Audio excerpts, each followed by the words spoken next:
इस दुनिया में चाहे कोई कितना काम करने वाला हो, 1000 काम किसी को एक साथ नहीं होते, लेकिन जो काम है वही लगता है हमें हजारों काम है। एक दिन में जाने कौन कौन सा काम कर लेंगे हम, कौन कौन नुकसान हो जाएगा।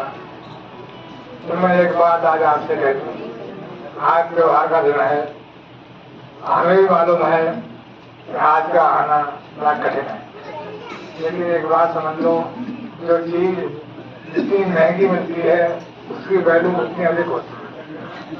आप जब चलते हैं ऐसे तो गुरु आपकी याद करता है। दुनिया में कोई शिष्य गुरु को याद नहीं करता, गुरु ही शिष्य को याद करता है। और जब तक आप बाहर जाते हैं गुरु आपके साथ रहता है। क्यों? आज के युग में भजन करना बड़ा दुष्कर कार्य हो गया है। मन को ठहराना भौतिक बात का युग है। जगह जगह मोबाइल, टीवी, हर एक आदमी का मन इतना विस्तार में पहुंच गया है कि वो सारी दुनिया को जानना चाहते हैं।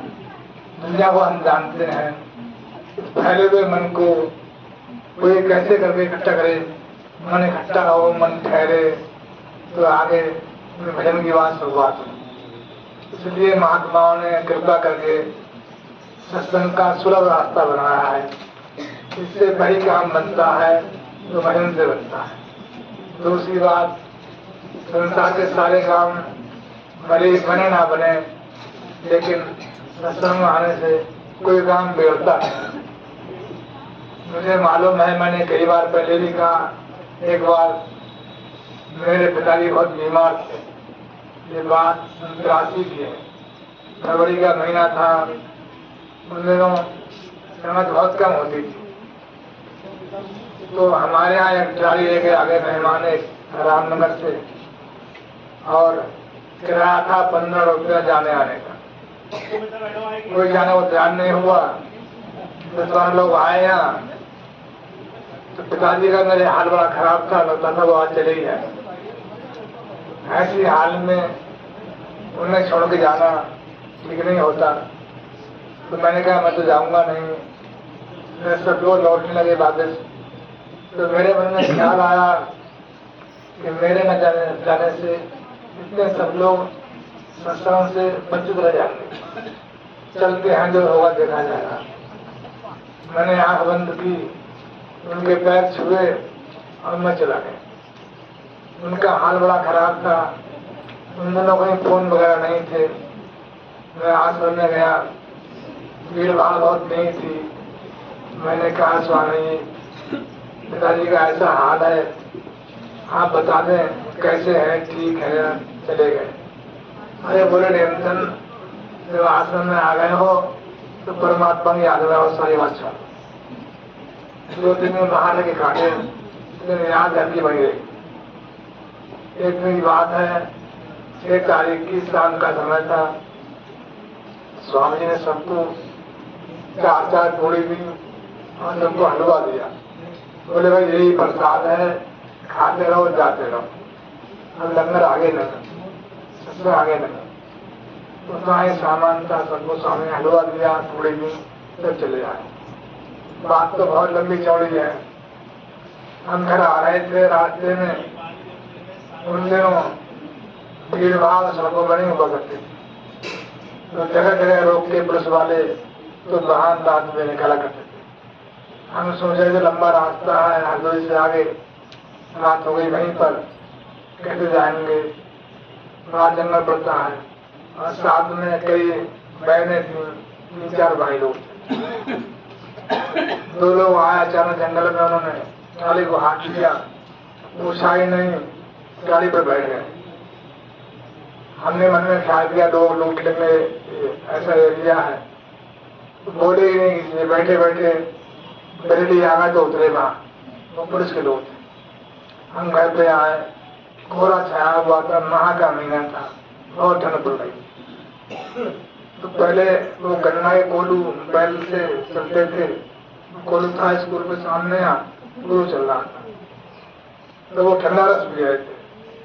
अब मैंने देखा तो मैं डर गया। मैंने कहा इतनी ठंड में अच्छा आदमी भी अगर रस पी लेगा तो मर जाएगा, तो बच्ची बीमार है। मैं वहां गया, एक बहादुराम नाम के व्यक्ति थे, मैंने उनसे कहा अरे आपने रस क्यों पिला रहे हो? बोले मैं जब से तुम गए हो इनके पास सो रहा हूँ, नहीं सोता हूँ। तो कल रात के 12 बजे ये उठे और बोले मैंने 4 पूड़ी खाई है, हलवा खाया है, बड़ी प्यास लग रही है। 4 पूड़ी खाई है, हलवा खाया, बड़ी प्यास लग रही है। मैंने पानी पिलाया, फिर नहीं माने, तो रस पीने यहाँ पर आ गए। तो बात तो एक छोटी कहानी थी, ये बहुत बड़ी बात है। गुरु का शब्दों में बयान करना संभव नहीं है। गुरु ही परमात्मा होता है जो नाना प्रकार के काम करके हमें अपने आप से जोड़ने आता है। दुनिया में कोई धर्म नहीं, गुरु के बिना कभी भी कोई किसी देश काल में धर्म पे चल ही नहीं पाया है। क्यों नहीं चल पाया है? पहली बात तो धर्म की समझ आना ही बड़ी मुश्किल है। धर्म के नाम पे बड़े बड़े मेले लग रहे हैं, बड़े बड़े कार्यक्रम हो रहे हैं, बड़ी लंबी कहानियां, बड़े बड़े लोग खर्चे से महंगे से महंगे प्रोग्राम हो रहे हैं। धर्म क्या है, उसे क्या मिलना है, समझना बहुत मुश्किल है। बड़ी लंबी कथाएं, बड़ी लंबी भागवत और सारे काम होते हैं। धर्म क्या है, कोई ऐसी बात नहीं। सब पुरानी कहानियां हैं। वो राजा हुए, उनके संग ऐसा हुआ, राम हुए ये कहा, कृष्ण हुए ये कहा, ये राम हुए उन्होंने कहा, जो कहा वो उनके लिए था। आज हमारे लिए क्या है? मुझे याद है एक बार मैं नवाबगंज में था, एक मुसलमान थे वहाँ, ऐसो आज से भली गद्दी की मेरे पास आए, पूरे हिंदुओं में और मुसलमानों में क्या फर्क है? मैं कहा आप ही बता दें। तो 2 फर्क है। मैं क्या? तो तुम्हारे यहाँ उपदेश है और हमारे यहाँ आदेश है। उपदेश का मतलब होता है ऐसा करना चाहिए, ये करना चाहिए। बोले हमारे यहाँ आदेश है ऐसा करो। बात चाहिए कुरान में कहीं चाहिए शब्द नहीं है। हमारे नमाज पढ़ो, ज़कात दो, देना चाहिए, करना चाहिए शब्द नहीं है। और हिंदुओं में कहीं ये नहीं ऐसा करो, ऐसा वैसा है कि उन्होंने ऐसा किया, उन्होंने ऐसा किया, तुम्हें ये करना चाहिए। तो धर्म जो है परमात्मा को पाने की विद्या है, और वो विद्या जिस मार्ग से हल होती है उसका नाम धर्म है। परमात्मा हमारी आत्मा का स्वामी है, उसके मिलने से ही सारे काम बनते हैं। और वो कब मिलता है? गुरु राजी तो करता राजी। पहले गुरु राजी होता है तो परमात्मा राजी होता है। तो गुरु को राजी होना क्या है? गुरु कौन सी चीज से राजी होगा? कहा कबीर साहब ने, क्या ले गुरु संतोष से हरक रही बनना है। क्या चीज ऐसी है तो गुरु को दे के खुश करें? उससे क्या जरूरत है? संसार में कौन सी वस्तु ऐसी है जो गुरु को प्रसन्न कर सकती है? तो कहा दुनिया में कोई सबसे बड़ी बात है तो गुरु का कहना मानना है। तो कहना मानना ही बहुत बड़ी बात है। सारे काम करना आसान है और कहना मानना बड़ा मुश्किल है। कहना मानना वो नहीं होता है जिस काम को हमारा मन कह रहा है, वही काम गुरु ने कह दिया तो हम खुश हो गए, गुरु जी बड़े अच्छे हैं, गुरु जी ने हमारी बात कही। कहना मानना वो होता है जिस काम को हमारा मन नहीं कह रहा है, उसे गुरु कहता है तो उसको मानना, कहना मानना होता है। हजारों घटनाएं स्वामी के सामने भी याद है। बहुत सारी बातें लोगों के साथ में ऐसी हैं।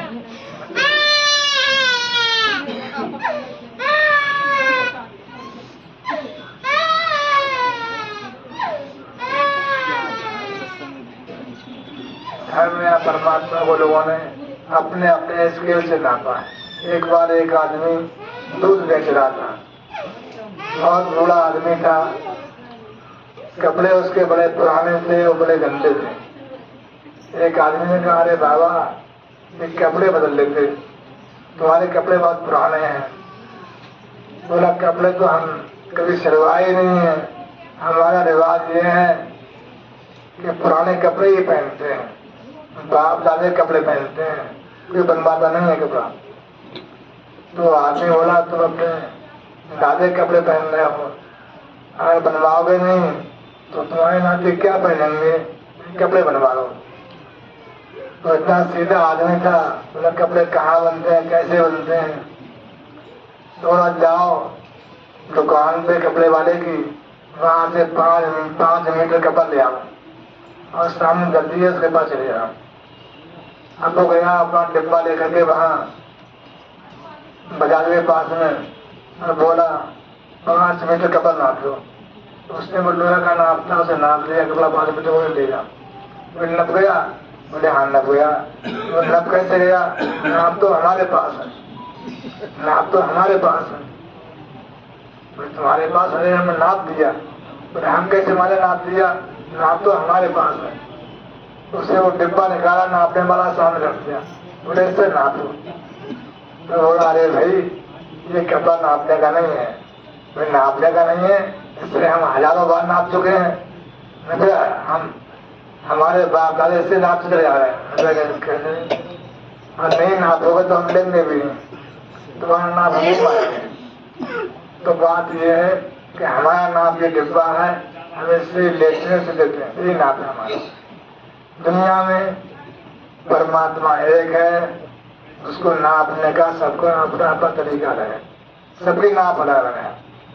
किसी को परमात्मा वो है, किसी को नौकरी नहीं लग रही है, नौकरी लग गई तो वो परमात्मा हो गया। किसी को बच्चे नहीं है, बच्चा हो गया तो परमात्मा हो गया। और बहुत सारी बातें दुनिया में ऐसी हैं, जहाँ जहाँ हमारा काम बन जाता है हम समझते हैं वही परमात्मा है। और इसी कारण दुनिया में नए नए परमात्मा के रूप, नई नई बातें सामने आती हैं। आपने 10-20 साल पहले कहीं दो नाम नहीं सुने होंगे, खाटू श्याम और लड्डू गोपाल, दोनों नाम बहुत नए हैं, शायद 20-25 साल पहले नहीं थे। मेरे एक मेहमान 2-3 दिन पहले हमारे यहाँ पीढ़िया मंदिर यहाँ पर आए, उनका हाल बड़ा खराब था।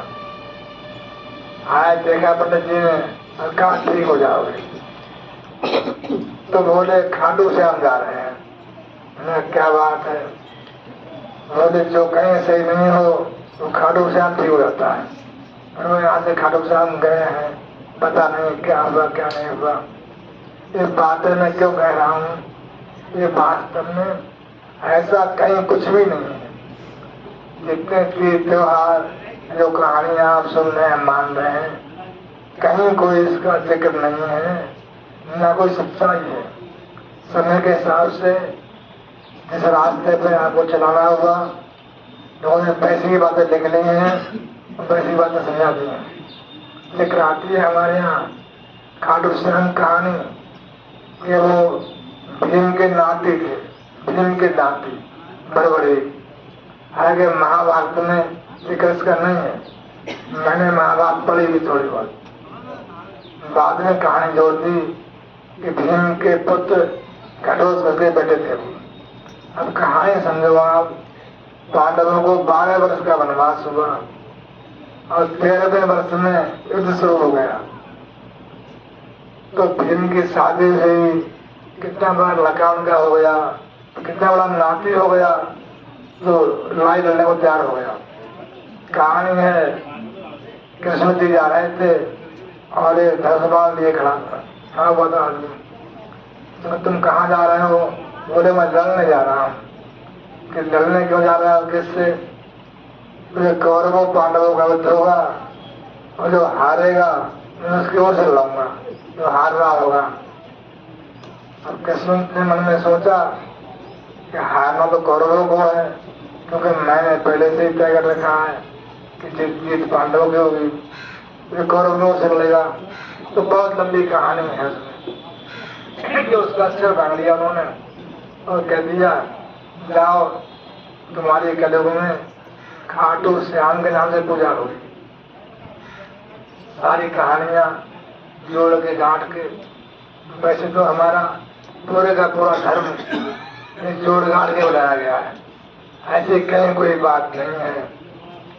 दिवाली, भैया दूज और त्योहार कहीं धर्म में शामिल नहीं है, लेकिन जब बात शुरू हो जाती है तो लोग कहीं ना कहीं उन्हें शास्त्रों में जोड़ देते हैं, चर्चा में शामिल कर देते हैं और एक परमात्मा की बात भूल जाती है, से सारे काम रह जाते हैं। अब कोई आदमी कहेगा ये ठीक नहीं है तो वो धर्मद्रोही कहलाएगा, तुम समाजद्रोही हो, तुम सनातन के विद्रोही हो, नास्तिक हो। वास्तव में आस्तिक क्या है? आस्तिक माने अस्त का कोई है और नास्तिक माने कोई नहीं है। दोनों सब संस्कृत के हैं। अब हम कहते रहे जैसे घर में कोई चोर आ जाए और सब घर वाले जाग जाए, कहीं कोई है कोई है कोई है, इससे कहीं चोरी बंद नहीं हो जाएगी। और आज यही हो रहा है, कोई है सब लगे हैं कि परमात्मा कोई है। अरे भी कोई है तो कौन है? कौन है, कैसा है? जब पकड़ा जाएगा, मिलेगा तो बात बनेगी। सब ये सब दुनिया समझ रही है कोई है कोई है। मुझे याद है जब पुलिस किसी मुलजिम को खोज नहीं पाती है तो उसका एक स्केच बनाती है, आइडिया बनाती है कि ऐसे ऐसा इसका आइडिया है, ऐसी दाढ़ी है, मूंछ है, लंबाई ऊंचाई है। उस स्केच के आधार पे खोज होती है। तो ऐसे ही जब परमात्मा कोई है तो कैसा है, क्या है, इसके लिए कोई ना कोई स्केच चाहिए। स्केच कैसे बनता है? जिन्होंने थोड़ा बहुत देखा हो। अभी हमारे यहाँ दिल्ली घटना है, साई थाने में एक साल में 8 महिलाओं की मौत हो गई। साई थाने में एक साल में एक आदमी ने 8 महिलाओं की हत्या कर दी। तो खोजा नहीं मिल रहा था। बड़ी मुश्किल से पुलिस ने 2-3 महीने पहले से खोजा है, पकड़ा गया। कैसे खोजा? एक हुलिया बनाई उसके अंदाज से, तलाश किया तो मिला। तो ऐसे परमात्मा हमने देखा नहीं है। जिन्हें देखा है उनसे पूछ के हम थोड़ा आइडिया ले सकते हैं। देखा है उन्होंने क्या कहा परमात्मा के बारे में? कोई परमात्मा शरीरधारी नहीं है, लेकिन सबके सब लोगों ने तय कर लिया है कि परमात्मा का जन्म होता है। अब कहते हैं हम भी रोजाना है, तो अजर है, अमर है, अज निराकार, परमेश्वर तेरे कभी न मरे। गाते रोजाना है लेकिन मानते नहीं है। मानते क्या है? उसको बना लेते हैं। बना हुआ हमने कि वो वहाँ जन्म हुआ, उनका वहाँ जन्म हुआ। मैंने कई बार आपको समझाने का प्रयास किया राम के बारे में कि राम का नाम दुनिया में बड़ा चर्चित हो चला है, बहुत चर्चित है। इतना कोई नाम और नहीं चर्चित है कि राम को वेद क्या कहता है, क्योंकि दुनिया की सारी बातें वेद से निकली और वेद की बात को भूल करके अगर हम अपनी बात जोड़ देते हैं तो सही खोज नहीं बैठती है। वेद में राम रमणशील धारा के लिए कहा गया है और कहा है भद्रो भद्रया सचमान आघात। सचमान माने मिलाने के लिए, भद्रो माने कल्याणकारी धारा। वो धारा हमें परमात्मा से मिलाने को आती है। स्वसारम जारो अभ्यत पश्चात, स्वसारम जारो अभ्यत पश्चात। जब मन के आवरण खत्म हो जाते हैं उसके बाद वो आती है। अग्नि रसधुरी सुप्रकृति। अग्नि माने प्रकाश। जब प्रकाश की धारा आकर के हमारे मन को रोकती है। आया कहा है अग्नि विचष्टन राम निष्ठात। तो प्रकाश धारा आने के बाद में हमारे मन को राम से जोड़ती है, राम में ठहरा देती है। वेद में इतना सा मंत्र आया है। अब लोग जब भूल गए तो भद्र माने राम, भद्रा माने सीता, राम और सीता वन में आए। आगे लिखा है पीछे रावण आया, जब उसमें है भद्रो भद्रया सचमान आघात, कल्याण कवि धारा परमात्मा जोड़ने को आती है। अशेष जारम पश्चात कब आती है जब मन के विकार खत्म हो जाते हैं। अशेष जारम पश्चात तो वहां कह दिया कि उनके पीछे रावण आया, जार माने रावण, पचर माने पीछे रावण आया और चुरा के ले गया। बाद में सीता अग्नि से प्रकट हुई और अग्नि ने राम को वापस कर दिया। पूरी कहानी रामायण की संक्षेप में वजह क्या है, गलती कहाँ से है। भद्रो सचमान माने वेद में कोई बात जो कही गई है तो सांसारिक बात नहीं है। भौतिक वस्तुओं का नाम वेद में नहीं है। क्यों कि वेद आदि काल में ऋषियों के द्वारा अंतर में देखी गई विद्या है, उनके सिवा कहानियां नहीं है। तो राम लक्ष्मण सीता रावण कहानी वेद में नहीं है, तो ये बाद को हुए हैं और वेद पहले के हैं। तो वेद में परमात्मा की धाराओं का वर्णन है, तो धारा ही हमारा कल्याण करती है। दुनिया में कोई वस्तु ऐसी नहीं है जो जीव का कल्याण कर सके, कोई वस्तु ऐसी नहीं है। संसार में कोई चीज ऐसी नहीं है जिससे आगे भलाई हो सके। भलाई का रास्ता एक ही है, तो परमात्मा की आवाज, वो धारा तो सब में बह रही है, रमणशील राम है। जब वो आपको प्राप्त होती है तो उससे आपका भला होता है। इसके अलावा कोई काम दुनिया में ऐसा नहीं है। चाहे आप कितने बड़े हो जाए, दुनिया आपको मान ले, दुनिया आपके पैर छूने लगे, इसमें किसी को बनने वाला नहीं है। जब वो धारा आती है तो परमात्मा में ठहराती है। गलती कहाँ से हो गई, हमने एक मंत्र दिखाया पीछे, एक ज्ञान एक ज्ञान इंद्र देवा, एक माने साधना के लिए और एक माने हवन के लिए। वास्तव में वेद में एक शब्द आया है, तो गा नहीं जा है, यज्ञ बोलते हैं। यज्ञ माने यजन या उपाय करना, परमात्मा से मिलने के उपाय को यज्ञ कहा गया है, विधि को यज्ञ कहा गया है। और जब लोग भूल गए तो विधि भूल गए वो और काम वही करते रहे। बाद में कह दिया कि राम यज्ञ में प्रकट हुए, हालांकि वो वेद में जो राम है वो साधना में प्रकट होते हैं, तो वहां साधना यज्ञ कहा गया है। यज्ञ भूल गए तो बाहरी हवन है, अग्निहोत्र है, इसको यज्ञ कर लिया।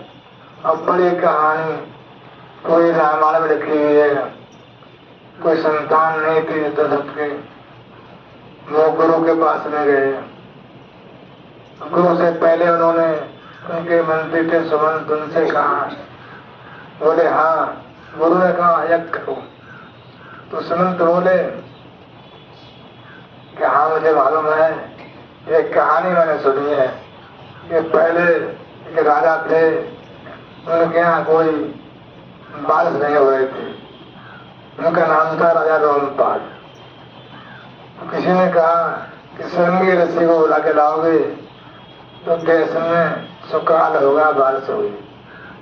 अब श्रृंगी ऋषि कैसे करके आवे, वो जंगल में रहा करते थे, देवानंद के पुत्र थे और जन्म से उन्हें जंगल में रखा था। उन्हें केवल वेद पढ़ना, मंत्र पढ़ना, संध्या करना, इसके अलावा कोई काम नहीं था। उन्हें किसी स्त्री पुरुष को देखा ही नहीं था। अब राजा रोमपाल ने कहा कौन बुला के लाएगा ऋषि के लिए, तो शहर में उन दिनों नर्तकियां वैश्या हुआ करती थी। राजा के पास गई कि महाराज हम बुला लाएंगे, आपके यहाँ हम बुला लाएंगे। कई वैश्याएं इकट्ठे हो गए, आश्रम के पास गई और देखा जहाँ ये ऋषि जो है कब आश्रम से बाहर जाते हैं। जब ऋषि बाहर चले गए तो सब दस के वहां पर गई। अब ऋषि ने कभी कोई स्त्री देखी नहीं थी, उन्हें स्त्री पुरुष में कोई भेद ही नहीं था, वो समझते ही नहीं थे। कहीं जो है पुरुष के अलावा स्त्रियां भी होती हैं, देखा उन्होंने वहाँ बड़े सुंदर ढंग से वो गा रही थी। तो उन्होंने सोचा वेद के मंत्र के अलावा कोई गाना और है ही नहीं। जब वहाँ गए वो गाना बजाना सुना, बड़ा अच्छा लगा उनके लिए। बाद में बोले अरे तुम्हें यहाँ क्यों हो, चलो हमारे आश्रम में चलो, हमारा आश्रम है, तुम्हें आश्रम में लेवा लाया। और महिला थी, उन्होंने एक मिठाई खाने को दी उन्हें। वो तो जंगल में रहते थे, कंदमूल पर खाते थे, कभी रसगुल्ला उन्होंने खाया नहीं था। तो हमने सोचा अरे ये तो बड़ा अच्छा फल है, कोई कौन सा फल है। तो वैसे बोली फल के पेड़ हमारे यहाँ होते हैं, सब हमारे शहर में है, वही फल ये होता है। उन्हें बहुत से रसगुल्ला खिलाए, उन्हें बड़े अच्छे लगे। धीरे करके वो संघर्षियों के साथ आ गए शहर में, अंग्रेज में आ गए। माँ बरसात हुई तो हे महाराज अगर वो यहाँ आ जाएंगे यज्ञ आपका पूरा हो जाएगा।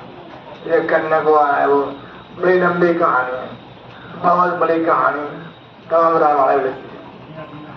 और कहा जब उन्होंने यज्ञ किया तो यज्ञ में से एक देवता प्रकट हुए। देवता क्या, एक पुरुष प्रकट हुए और पुरुष के बड़े लंबे बाल थे, बहुत चिकनी दाढ़ी थी। मैंने जब पढ़ा रामायण को जाना कि बाल तो नाजुक वस्तु होती है, वो आगे में कैसे बच जाएगी, लेकिन वो निकले अग्नि में से, फिर भी उनके बाल थे। वजह क्या है, एक कहानियां है, तो एक किस्से जोड़ती है। अब खीर लेके आए, रानियों को खीर खिलाई। दुनिया में कोई दवाई ऐसी नहीं है, सबका विधान ये है, सब बच्चे सारी सृष्टि गर्भ से ही पैदा होती है, और जो मुंह से खाते हैं वो आमा से रह जाता है, निकल जाता है। लेकिन भारत में धर्म में सब संभव है। यहाँ ऐसी ऐसी बातें जोड़नी है कि आपको मानना ही पड़ेंगे, क्योंकि धर्म में आप कुछ कहने को नहीं, सुनने को बनाए हैं। तमाम सारी बातें समाज के सामने ऐसी पेश है जिनमें कोई धर्म का कार्य नहीं। बड़ा हम जोर देते हैं हमारा धर्म सनातन है। आगे सनातन है क्या, किसे माने सनातन? क्या होली दिवाली पहिला दूज या और त्योहार मानना, नाचना कूदना, बम बम भोले, जय श्री राम, ये कोई धर्म है? कोई अगर यही सनातन है तो अधर्म क्या है? वास्तव में सनातन धर्म एक ही है, जैसा था वो सबके लिए। वो है हमारी आत्मा को परमात्मा के साथ जोड़ना। जो रास्ता जोड़ता है वो धर्म है, और कोई धर्म नहीं है। एक रास्ता था, है और आगे भी रहेगा। धर्म के नाम पे चाहे कितनी समाजें बन गई हों, लेकिन सबके मूल में एक ही बात है, जिन्होंने परमात्मा को पाया है उन्होंने परमात्मा को पाने की बात कही है, विद्या बताई है। बाद में लोग भूल गए, तरह तरह की बातें जोड़नी। अब हमारे यहाँ लेकर आती है, लोगों ने, ऋषियों ने बड़ी तपस्या की। तपस्या क्या होती है? जंगल में चले गए, एकांत में बैठे हैं। पार्षद थे, वो बहुत छोटे से जंगल चले गए, तपस्या करते रहे वहाँ 12 साल जंगल में रहे। लौट के आ रहे थे तो रास्ते में नाव कोई लड़की थी, उन्हें उतार रही थी पार। उनका मन खराब हो गया और सारी तपस्या उनकी बेकार हो गई। तो भजन क्या है, तपस्या क्या है और भजन क्या है? आज मैं एक बात आपको समझाऊं। कई बार लोग कहते हैं भजन बनता नहीं, भजन होता ही नहीं, बनेगा कैसे? छोटा सा तरीका भजन करने का है। जब आप भजन पे बैठे, आँख खोल के बैठे, हम आँख बंद करके भजन करते हैं। पहले आँख खोल के बैठना चाहिए। अगर आपको 10 मिनट का समय है तो आधा समय आप आँख खोल के बैठे। आँख खोल के बैठने में क्या होता है? दुनिया की सारी याद को भुला करके उनकी कोई बात का मतलब ये है। स्वामी जी को हमने देखा है चलते फिरते खाते पीते, कोई एक छवि उनकी मन में बसा ले और आंख बंद करके बैठ जाए तो मन भागेगा नहीं। और हम वैसे यहाँ बंद कर लेंगे तो कहा चोर और साव दोनों कमरे में बंद हो जाएंगे, चोरी होती है। ये आँख के प्रज्वल किवाड़े हैं, कहा ये प्रज्वल किवाड़े हैं शरीर की, इन्हें बंद करके यहाँ बैठ जाएंगे थोड़ी बहुत देर बाहर खड़पड़ करेंगे लोग और भाग जाएंगे। थोड़ी बहुत देर चोर चकार है तो बाहर बैठेंगे तो भाग जाएंगे। अगर अंदर बंद हो गए तो निकाल नहीं पाएंगे आप। और तमाम ऋषि मुनि महात्मा गए, जंगल में गए, कोई अपनी स्त्री छोड़ गया तो वहाँ स्त्री के आदमी बैठ गया और बैठा रहा। 12 साल हो गए, 12 साल बैठे बैठे याद और पक्की हो गई और पुख्ता हो गई। कहते हैं जब इसको घोरते हैं तो महाविष बन जाता है। हमारे एक मित्र थे बहुत पहले, मिलईलाल नांदे भगत जी थे, साल बापी है, उनकी शादी हो गई थी, बाद में पत्नी किसी कारण से छोड़ चली गई। तो बहुत भजन करते थे, जब देखो भजन कर रहे हैं, यहाँ आए आगे रहे बहुत दिनों, जब देखो भजन कर रहे हैं और हमसे आगे मिलते कहते हमारी पत्नी बड़ी याद कर रही है हमें, तो भजन में भी आई, शब्द में भी आई। वजह क्या है, किसी को सोच करके हमने और आँख बंद कर ली है तो अंदर भी वही है, वही बैठा है अंदर। जब बाहर आँख खोलेंगे आप तो मन ज्यादा जोर से जो है दबाव देगा। इसलिए बड़ा सहज तरीका है, जब बैठे तो पहले 5 मिनट एकांत बनाए, ऐसा स्थान ढूंढने एकांत हो। दुनिया में घर आपका बहुत बड़ा है, उसमें खाने के लिए भी है, अपने सोने के लिए भी है, उसमें और भी चीजें हैं। कोई जगह परमात्मा को नहीं है। एक जगह घर में से परमात्मा की बात से छोड़ दूं और वहीं बैठ के भजन कर दूं, स्वामी से क्या फायदा होता है? क्या फायदा गुरु से? हमें गुरु को हमने देखा है, जब देखा है तो कोई ना कोई बात उनकी हमें याद रहती है। ऐसे चल रहे थे, ऐसे बोल रहे थे, ऐसे खा रहे थे, तो उससे आसानी होगी। अगर आप वो बात याद करके भजन में बैठोगे तो बाहरी बातें मन में नहीं आएंगी, अंदर आप लोगे, गुरु जी आपके होंगे, आपका भजन बन जाएगा, नहीं मन भागेगा नहीं। दुनिया में इसीलिए संत की जीते गुरु की जरूरत है। अगर मान लो हम राम की याद करते हैं, राम के सामने बैठ जाए, हमने उनको देखा ही नहीं है, उसका लेके अंदर जाएंगे। मूर्तियां जो बनाई गई तो सीढ़ी बनाई गई थी, आदमी जाएगा मंदिर में बैठेगा, भजन करेगा, तो झाड़ियां बना लेगा परमात्मा ऐसा है, अंदर है खाली हो जाएगी। ऐसा कहीं नहीं हो रहा है, कोई बात ध्यान कर ही नहीं रहा है तो कौन समझेगा? ध्यान का सच्चा रास्ता है, यहाँ से बैठेंगे तो 5 मिनट पहले सुमन करेंगे आँख खोल करके, जब आँख खोल के आप बैठेंगे तो धीरे आगे अपने आप बंद हो जाएंगे, अपने आप आगे बंद हो जाएंगे। तो फिर भले ही आप 5 मिनट को बैठेंगे, आपका मन लगेगा और अच्छा लगेगा आपको। और चाहे वैसे आप एक साथ गए और आपने आँख बंद करके बैठ गए तो सारे विकार अंदर के अंदर बंद हो गए, भजन पे आप घंटा और बैठे रहे, कभी आ गए वहां गए, दौड़ते ही रहे। तो बहुत छोटी सी बात है, तो मेरे अपने अनुभव की बात है और आप सब पर ही लागू होती है। भजन करने से पहले 5 मिनट को बैठ करके गुरु की याद बना दें।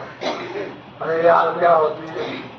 मुझे याद है दुनिया में स्वामी जी नहीं है, एक बार स्वामी नहा रहे थे, वो नहा के बाहर निकल रहे थे, मैंने देख लिया, मेरे शकल अब भी उनकी याद है, जब सोचता हूँ तो सामने आ जाती है। एक बार स्वामी जी दांत साफ कर रहे थे, मुझे याद है, बहुत पहले की बात है, मुझे मालूम नहीं था और दांत स्वामी जी के भी लगे हुए थे, मेरी तरह थे आगे से। अब दांत निकाल के स्वामी ने बाहर रख दिए। स्वामी एकदम बूढ़े हो गए।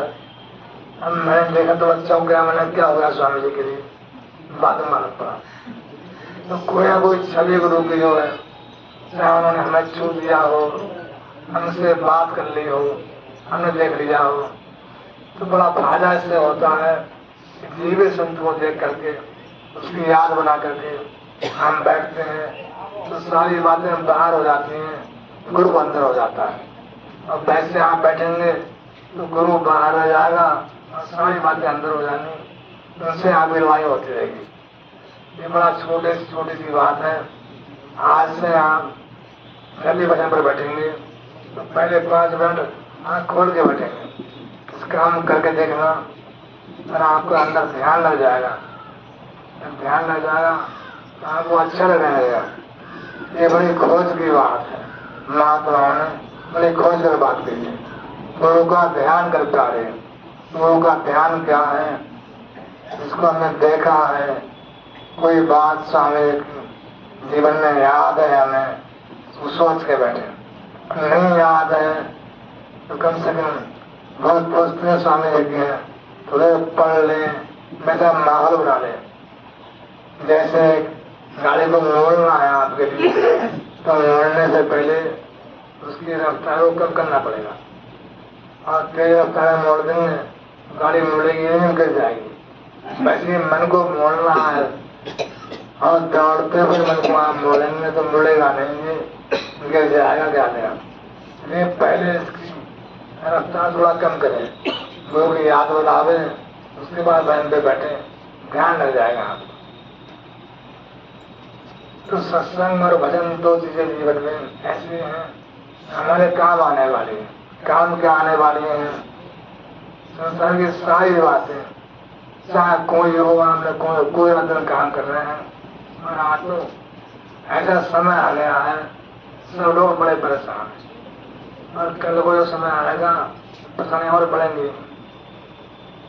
आज लोग परेशान हैं, बड़े परेशान थे लोग कि हमारे बच्चे नहीं है, बच्चे नहीं है, बच्चे नहीं। अब मेरे ख्याल में तो जितने बच्चे वाले परेशान हैं उतना कोई परेशान नहीं, उतना कोई परेशान नहीं। क्यों परेशान नहीं है कि पता नहीं है बच्चे कब क्या कर बैठे।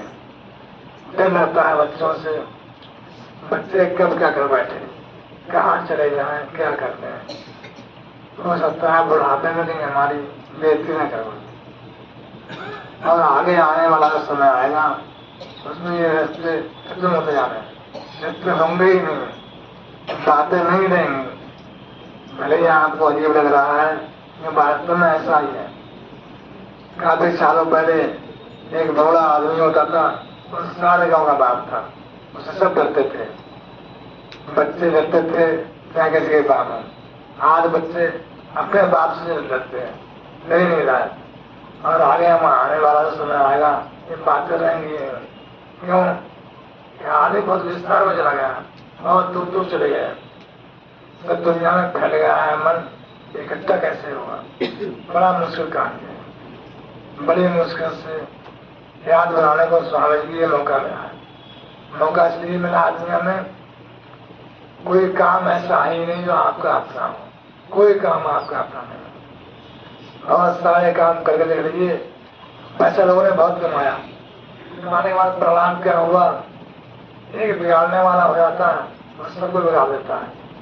और काल दुनिया में नियम है, इस संपत्ति 3 पीढ़ी देती है, बहुत दिन बहुत 3 पीढ़ी देती है। 3 पीढ़ी के बाद में कोई ना कोई ऐसा हो जाता है जो बिगाड़ देता है, सब कमाते हैं, बिगाड़ देता है। बड़े बड़े उदाहरण आपके सामने आप ही आंखों देख रहे हैं। दुनिया में अगर कोई आपके काम आने वाला काम है तो सत्संग और भजन है। सत्संग इसलिए है वह हमारी समस्याएं निपटती हैं। समस्या कोई ऐसी नहीं है तो गुरु के पास आगे हल ना हो जाए। दुनिया में कोई काम ऐसा नहीं है तो सत्संग में पूरा ना हो जाए। क्यों? गुरु दाता है, देने वाला है, तो सब कुछ दे सकता है, लेकिन देता वो ही है तो हमें ठीक है। हमें जो ठीक होता है वो देता है, और ठीक नहीं होता है वो नहीं देता है। अब क्या ठीक है क्या ठीक नहीं है गुरु को मालूम है, शिष्य को मालूम नहीं है। हम तो सोचते हैं जैसे हमने कहा कि हमारे नाप से जो नापा जाएगा वही मीटर बैठेगा, तो परमात्मा का नाप आपका नहीं है, परमात्मा का नाम अपना है। परमात्मा एक महान धारा है और सब संसार में है, सबके साथ है, हर समय है। एक घड़ी ऐसी नहीं है कि परमात्मा आपसे दूर हो। जब आप उससे दूर हो जाते हैं तो वो आप दूर पर्दा कर लेते हैं। वो आवाज के रूप में परमात्मा सब सृष्टि में विराजमान है, सर्वत्र है, सब जगह है।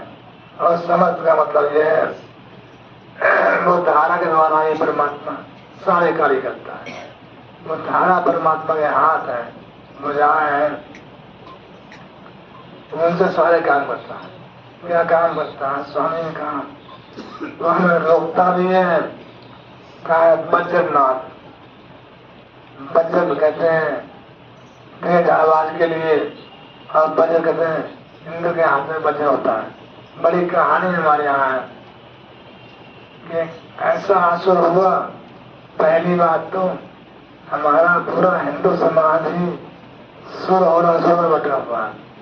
तमाम सारे किस्से कहानियां देवासुर संग्राम, असुर के यहाँ देवता के यहाँ कोई जो है वरदान देके किसी को मान कर देता है, दूसरा देवता से मारने को आता है। तो वह देवासुर संग्राम में होगा, इंद्र के बीच में ऐसा देवता हो गया जो मारे नहीं मर रहा था। सब देवता ब्रह्मा जी के पास में गए और कहा कि ये मारे नहीं मर रहा है। तो बोले इंद्र के पास जाओ। इंद्र से कहा कोई ऋषि अगर अपनी ऋषि की हड्डी जो वज्र बनेगा ये उससे मरेगा, अब हड्डी कौन देगा? ये कहानी मैंने पहले बहुत बार सुनाई है। दधीच कहानी है, दधीच ने अपनी हड्डी दान में दी, उससे जो है वो मारा गया। स्वामी जी ने वेद का अभ्यास किया और मैं पढ़ के बहुत पहले सोच रहा था, ये कहानी हम बचपन में पढ़ते थे तो मन में ख्याल आता था कि हड्डी से असुर कैसे मर सकता है। देवताओं के पास तो और बड़े बड़े अच्छे अस्त्र हो सकते हैं और कोई आदमी अपने हड्डी कैसे निकाल देगा। कहानी पढ़ी, हमारे कोर्स में आती थी, सबने पढ़ी है। वेद में स्वामी जी का भाष पढ़ा तो कहा है धर्म की सही बात स्वामी जी कर सकते हैं, दुनिया में कहना किसी के बस की बात नहीं है। तो उसमें कहा गया है इंद्र दधीच वस्त्री भ्रत्राण प्रतिष्ठा जघान नरसिंह। इसका सीधा तमाम महात्माओं ने अर्थ किया है। इंद्र ने दधीच की हड्डी के द्वारा वृत्तासुर का वध किया और जघान नरसिंह और नए नए 90 जो है उसके शहरों को तोड़ दिया। नमक का नमक, ये ऐसा शब्द है नमक का नमक, 99 शहर तोड़ दिए उसके। मैंने पढ़ा, हम बहुत बार विचार किया ये गलती इसमें हो रही है। जब स्वामी जी का भाष पढ़ा तो उसका समाधान होगा। दधीच माने दो शब्द हैं, अस्त्री माने अस्त्री भी होता है और अस्त्री माने प्रकाश धारा होता है। तो वेद में जो अस्त्री शब्द है वो प्रकाश धाराओं के लिए। तो कहा है हमें हिंद जो है संत दधीचो अस्त्री, दधीच माने धारा करा करे, संत हमें प्रकाश दे करके वृत्तासुर यानी जो हमारी प्रतिक्रिया है, हमारी जो इच्छाएं हैं उन्हें रोकता है। जघान नक्ति नव और नए नए कर्म आने से रोकता है। नवक नवक ये दो शब्द होते हैं, नव माने न्यारी होता है और नव माने नौ भी होता है। तो वेद में जो नवक शब्द है उन्हें के लिए है कि संत हमें बेकार धारा दे करके नए नए कर्म आने से रोकता है। नए नए कर्म क्या है? एक हौज में जितना पानी निकल रहा है उतना ही भर रहा है, तो वो कभी खाली नहीं होगा। इस तरह के कर्म है प्रारब्ध जो हम भोले को हैं, संचित इकट्ठे किए हुए हैं, क्रियमान हम कर रहे हैं। अगर हम जितने कर्म भोगेंगे उतने कर लेंगे, कभी निपटेंगे ही नहीं। तो संत हमें नाम दे करके उस नाद धारा जो करके नए नए कर्म आने से रोकता है। संसार काम तो सारे करते हैं हम, कि उनका असर हम पर नहीं होता है। क्या जब मिलता है तो नए नए संस्कार हमारे जीवन में नहीं आते। चाहे कोई काम कर रहे हो उनका भार हम पर नहीं होता है, वो पर होता है। तो स्वामी जी ने कहा नाम लेने के बाद में हम कोई काम नहीं कर रहे होते, जो करते हैं गुरु करता है। कभी साहब ने कहा नाम एक रस्सी है, कबरा कुत्ता राम का मोती में नाम, गलवा रस्सी नाम की क्या चला जा। ये रस्सी पड़ी होती है, तुम्हारे के हाथ में होती है, जहाँ घरता वहां ले आता है। रस्सी नाम एक रस्सी है, ये रस्सी दिखाई देने वाली नहीं है, ये गुरु के हाथ में है। हमारा मन कोई उल्टे काम की ओर जाता है तो गुरु नाम की डोर से हमें खींच लेते हैं, बचा लेते हैं हमें। जैसे पशु होता है वो चल रहा है, लेकिन जब किसी के खेतों में जाता है तो मालिक खींच लेता है। ऐसे ही हमारा मन दुनिया में काम कर रहा है, और जब कोई उल्टे काम करना चाहता है तो संत हमें नाम की डोर से खींच लेते हैं, उसे रोक देते हैं। उसे बचत धारा कहा है। जोर की आवाज आती है और मन हमारा ठहर जाता है, उस काम को नहीं करता। तो जो मधुर नाद है वो करने की प्रेरणा करते हैं कि ऐसा काम करो ये ठीक होगा। कभी कभी हम पड़े हैं, सोच रहे हैं ये काम करना है, तो ये बड़ा भारी हो जाता है, कहीं नहीं जाएंगे, मन नहीं हो रहा है, ठीक है। तो भारी होना क्या है? तो आवाज की धारा हमारे मन को भारी कर देती है, काम से रोक देती है। उसे जो है वज्रनाद का है।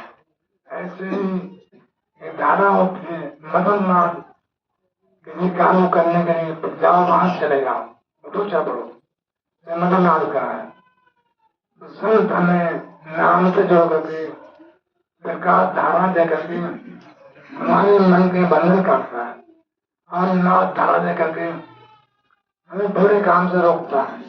अपने आप इस दुनिया में कोई भी आदमी कितना तपस्वी हो जाए, कितनी भक्ति कर ले, रोक ही नहीं पाएगा मन को। संत के बस की बात है तो हमारे मन को खराब काम से रोकता है। वैसे हम समझ में नहीं पा रहे हैं क्या खराब है क्या ठीक है। गुरु जानता है क्या ठीक क्या ठीक नहीं है, तो वही काम करवा देता है जो ठीक होता है, और बुरे काम से बचा लेता है हमारी।